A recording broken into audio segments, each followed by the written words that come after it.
Hello mga kababayan, magandang umaga sa inyong lahat. Maswerte tayo dahil meron tayong presidente na mabait na si PBBM.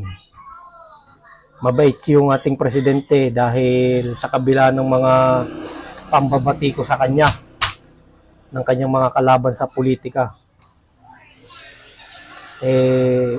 mapagpakumbaba pa rin siya at hindi siya pumapatol sa mga negatibo na sinasabi sa kanya ng mga kanyang kritiko.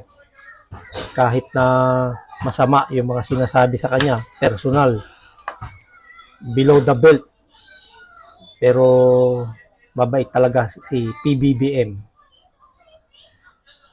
Ngayon lang ako nakakita ng presidente na sobrang bait katulad ni PBBM.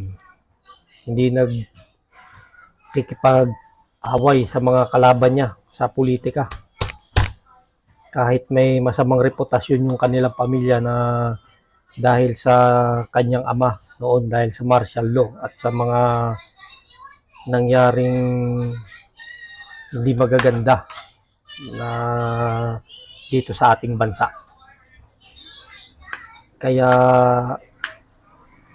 sa dami ng problema ng ating bansa, no? Katulad nung mataas na inflation, mataas na bilihin, at saka yung West Philippine Sea.